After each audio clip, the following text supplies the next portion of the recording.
Hi everyone, it's me again, and I just tried shooting this video and I watched it and I said, like 5 times in 30 seconds, and so I just knew that I had to give it another shot. So, um, I'm gonna tell you a story today, and even if you can't directly relate to my situation, I hope that you're still able to take away a lesson from what I'm trying to say, I guess. Because the topic is public speaking, okay? And 90% of introverts, I'm sure that public speaking comes second to death. Like, they hate it. They hate being up there, they hate the attention, they hate having to think about what they're gonna say on the spot, or, even if you have time to prepare, most people actually just hate it. And even, extroverts. I I just don't meet a lot of people in general in college who just fucking love public speaking, but I would say I kind of fall in between the two extremes. I actually enjoy public speaking more than the average introvert, and I think that I can accredit this enjoyment to a really awesome public speaking teacher that I had at the school that I went to previously. I'm at a different college now, and I had this amazing public speaking teacher that really just sort of changed my perspective on the on doing it. And I watch a lot of TV and TED Talks and stuff, and so when I have to speak in front of the classroom, I'm emulating people that I watch on the internet or whatever on TV, and I've kind of have like a purpose for my speeches as well. First of all, I want to make it interesting, funny, and engaging. I cannot stand when people are just sitting up there reading off PowerPoint slides and just, no eye contact with the class, no enthusiasm in their voice. That really just bores me to death. And the second thing that I want people to take away from my presentations is just a lesson or a thought that goes beyond the topic that I'm talking about. And so, keeping these two things in mind, even just having kind of goals like that and having the knowledge about public speaking that I have gotten from my teacher in the past, I feel like my presentations are just on a totally different level than most of my classmates. And so I think most people kind of knew this about me. But anyway, last Thursday I had a presentation. And luckily I went a few days after, like, we had days set aside for presentations. So the presentations were an average of 15 minutes each. And so we were able to knock out maybe four to five presentations in a day. And so by the time it was my turn, I had seen about 9 or 10 people speak already. And I feel like that's once I kind of understand what other people are doing and what the teacher is looking for, then I can kind of put in my own unique twist and kind of just kind of do it my way. And so I had put together this presentation. My PowerPoint had animations on it. Like I put in so much thought and effort into doing this thing, and I just became so confident because I had note cards that I had already memorized, so I didn't even have to read them while I was up there. I had jokes all throughout my PowerPoint, just to keep people on their toes and paying attention. And I was so ready to do this. And so last Thursday, I go up there, set up my laptop, and then I just kind of sat in front of the class until they calmed down because the teacher didn't even go up there and talk. It was just me starting off the class pretty much.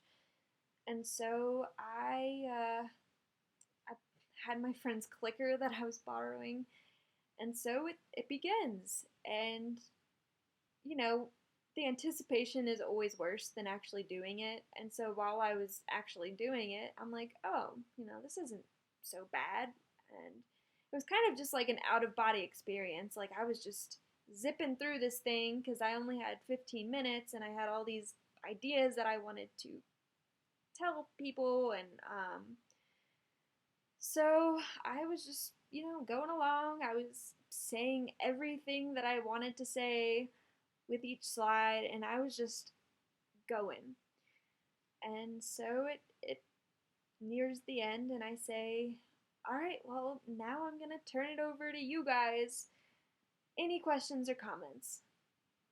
And to my right, in the front row, this guy who looks like he's straight out of the Jersey Shore, just kind of has always had this kind of a douchey presence. He says, "You can breathe now." And I don't remember, I'm sure some people chuckled or whatever, but then I just kind of, in the moment, you just kind of brush those things off, and I had a couple comments and a question after that.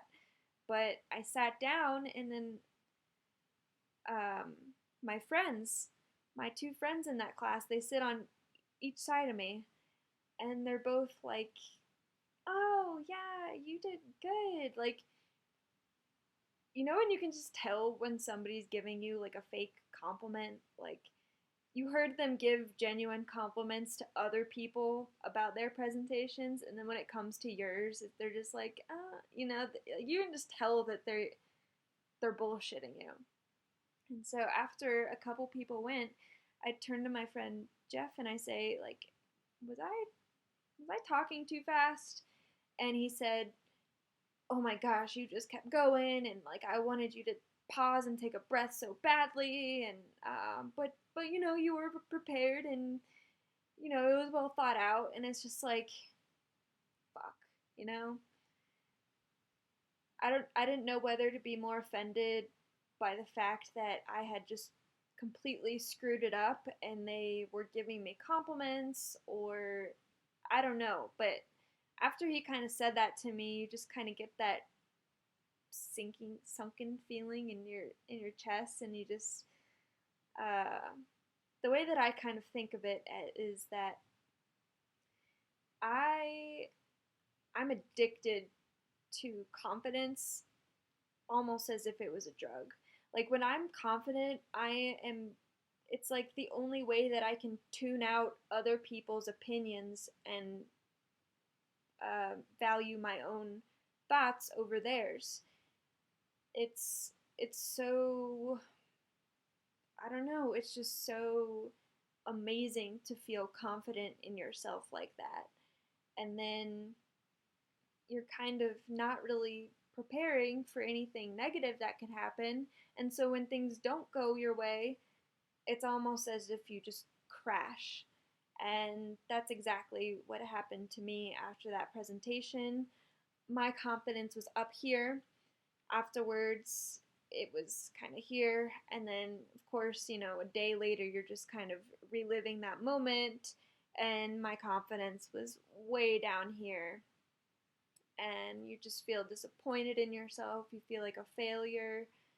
And I think the hardest part of all that is knowing that your behaviors didn't reflect your intention. And that's just kind of the hardest part for me to sit with, because my intent was to make people laugh and to make them take away something of value from watching my presentation, and not making them just sit through it because they have to. And I feel like because I screwed up on my delivery, I just maybe have given the wrong impression of myself, and it hurts, you know. It sucks. And I listen to a lot of NPR stories. And a couple of weeks ago, I heard this kind of theory, I guess, that depending on a situation, you're naturally hardwired to overcome a traumatic experience in 3 months. That's all you need. You just need 3 months, and you'll probably be completely over a traumatic experience. Because we're hardwired to be happy. A lot of people don't realize that, but your emotions are like a compass, and so they're just sort of guiding you in directions. And so it's healthy to feel sad and disappointed, and it's also healthy to feel really confident and happy. Um, but so after this, I had that sort of thought in mind. And I was thinking to myself, you know, I'll be over this in 3 months anyway, so why can't I just get over it right now? Why can't I just stop replaying that moment in my head? And why can't I just be over it? And then I thought, okay, so going forward, I have two options. I can either keep thinking about this and I can just eat a bunch of ice cream until I die, or I can think about the lesson that I'm going to take away from this and use that lesson to help me do better presentations in the future. And obviously the second option sounds more reasonable, but it's easier said than done. And so my kind of thought process is, you know, if I, like, let's say that I had a right to be overconfident. Let's say that I just fucking nailed that presentation. Everybody thought that I was funny, and you know, they all learned something, and every compliment that I received was genuine. Like, best case scenario. What do I take away from that? A little more confidence, maybe. I can give myself more pats on the back. But since that didn't happen and I kind of experienced a crash, I'm taking away a lesson that will set me up for success in the future. And because I'm choosing to think of it like that, then I'm not letting that guy's comment defeat my purpose. I'm sort of allowing myself to, um, you know, just learn from it. And something that I was kind of doing last night that kind of made me feel better was that I was just imagining myself up there, and I imagined that he made that comment, and you know, like, what if I could just stand up there for a couple more minutes and say, like, hey, like, guys, what did you really think of that presentation? Like, and then, you know, I would want honest feedback, and then it helped me to imagine myself explaining my intent. So, you know, guys, I know that it may come across that I'm trying to compete with you, or, uh, you know, but I just really wanted to make everyone laugh, and I wanted you to take something more away from me being up here than you just having to listen to me. And I just kind of did this, all in my thoughts, and you know, it seems real when it's in your thoughts sometimes, but it kind of made me feel better, because even though my intentions don't always align with my behavior, it's your intent that really counts. And if you kind of talk through it like that, then you realize that, you know, maybe this screw up wasn't as bad as I'm making it out to be.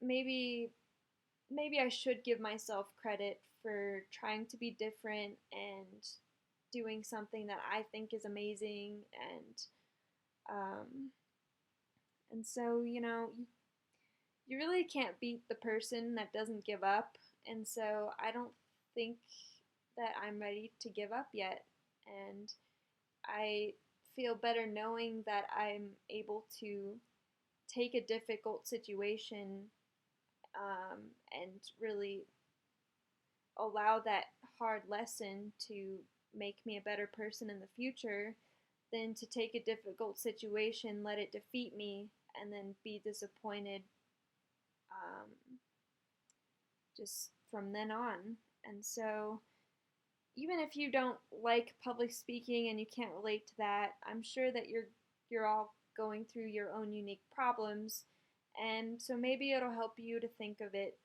like that as well. And that's all I really gotta say. And if you live in America, hope you have a happy Thanksgiving. If you don't, then have an awesome week, and I will talk to you guys soon.